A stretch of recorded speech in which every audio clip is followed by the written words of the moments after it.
এখন আমরা রয়েছি বাঁকুড়া জেলার ময়নাপুর গ্রামে।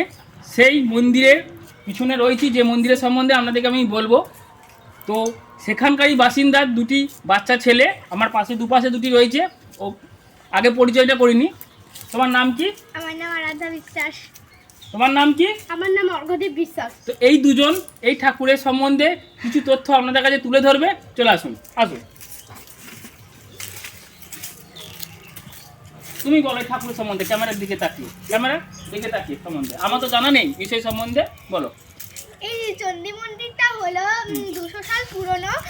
যে আগে এইটা ছিল একটা এরকম থাকেনি আগে, এটা একটা মাটির মন্দির ছিল যেটা ভেঙে নতুন করে করা হয়েছিল।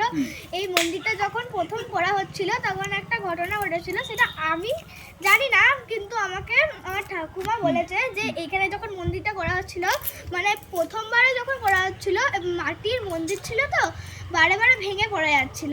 এবার যে ঘটনাটা ঘটলো তারপরে, মানে একটা সেই সাপের মতো কিছু 5টা মুখ আছে, এসে কি বলে সবাইকে ভয় দেখাতে লাগলো। দিয়ে কি হয়েছে, মন্দিরটা ভেঙে গেছে। তারপর যা ইচ্ছে করে করেছিল প্রথমবারে, তারপর আবার ভেঙে গেছে।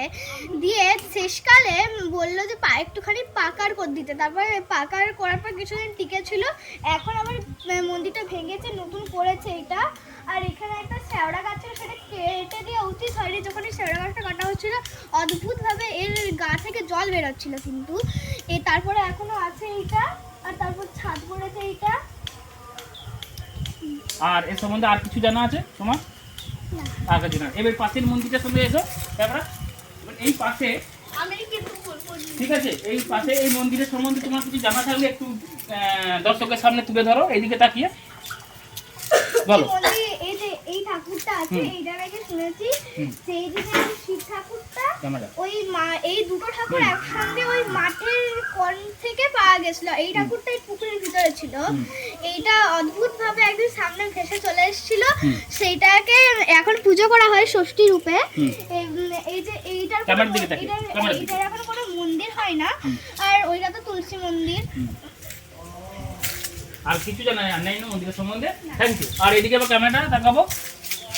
বাচ্চা মেয়েটা এখানে এত সুন্দর এই ঠাকুরের সম্বন্ধে অনেক বক্তৃতা দিয়েছে। তো তুমি এসো, এসো এসো, তুমি এসো।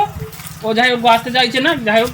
তো তোমার নামটি আরেকবার দর্শকের সামনে বলে দাও, তুমি কিসে পড়ো, তোমার পুরো অ্যাড্রেসটা একটু সামনে সবার সামনে বলে দাও। আমি ময়নাপুর গ্রামে থাকি, ময়নাপুর কোমরাল গ্রামে। আমার নাম আরাধ্যা বিশ্বাস, আমি ক্লাস 4 পড়ি। নমস্কার।